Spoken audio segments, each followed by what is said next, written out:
Okay, so we've looked at in the last section 4a, we're now starting 4b. We looked at a bunch of really simple things, how to determine the intercepts, the behavior at the intercepts, how many turning points and intercepts we might have, what's going to be the end behavior of the graph, etc. Now here we're going to put all of that together to graph the polynomials. So this isn't going to be as easy because there's more steps, but the steps are all individually fairly easy.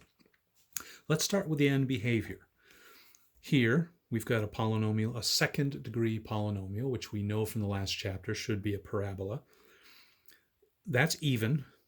This is positive, right? Our leading coefficient is positive, and we have an even degree, which means both ends are going to go the same direction because it's even, and that direction is going to be up because of the positive.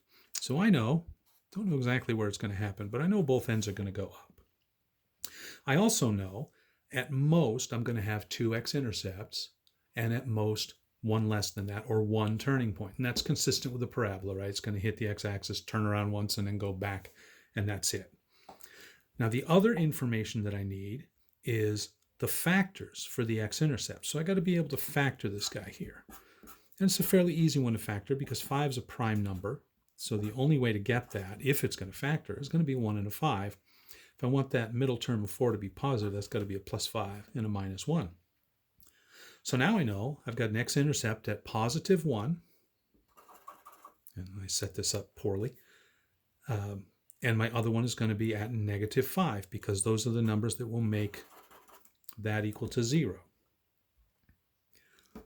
So I know it's going up on this end, up on that end, and it's got to cross the x-axis here. I put these in totally the wrong places. So that would be better. I also know, by the way, this constant, we haven't talked about it much, but remember when we did y equals mx plus b, the slope-intercept form for a line? This was the y-intercept of the line. It's the same thing here with a polynomial. If we have a constant at the end of the polynomial, that's going to be the y-intercept. So I happen to know that the y-intercept here is at negative 5. So that'll help me make my graph a little more accurate. Okay, so I know the end behavior here. It's got to come down, go through that intercept. It's got to turn around, hit that point, then go through there and up to infinity. Oh, I didn't mention a degree of 1 there, or a multiplicity of 1, which means it's going to go straight through. It's not going to bounce off or wiggle. We'll see another example down here where it does. So that's it. Let's look at this one.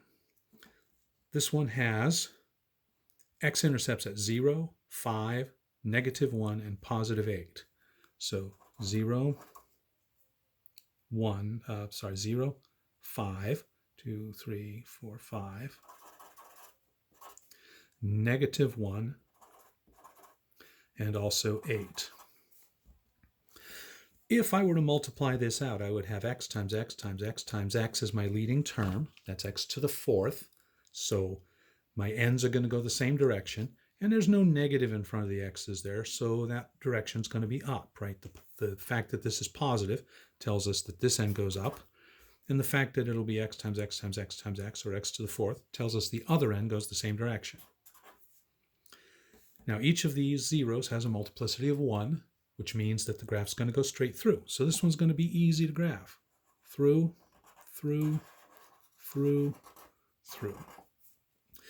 Now, if you graph this in your calculator, you're going to see that these humps go way farther than mine do.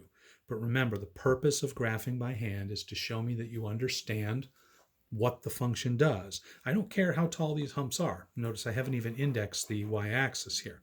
All I care is the ends go in the right direction, crosses at the right places and the right way, right, straight through at all of them, and that it looks like a roller coaster, no sharp corners and no gaps. This one's a little bit more involved, not a whole bunch. We can look at it and tell easily it's got an x-intercept at 0, boom, an x-intercept at 2, and an x-intercept at negative 3. And I know the behaviors at those intercepts. But let's think about the leading coefficient here, or the leading term. The leading term is going to be negative x times x squared times x squared. That's a negative leading coefficient, which means the right end, the one headed to infinity, is going to be going down. And because it's going to be x to the 1 plus 2 plus 2, that's fifth power, that's odd. The other end's going to go the other direction. Now the behavior at -3, since the multiplicity is even, that's going to make the graph bounce off at -3.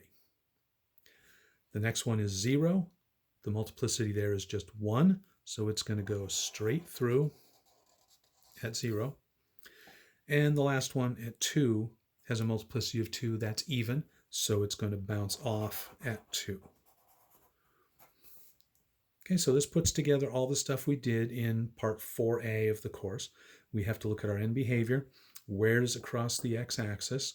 Where does it touch the x-axis? How does it touch the x-axis? And make sure we've got a nice smooth roller coaster shape there.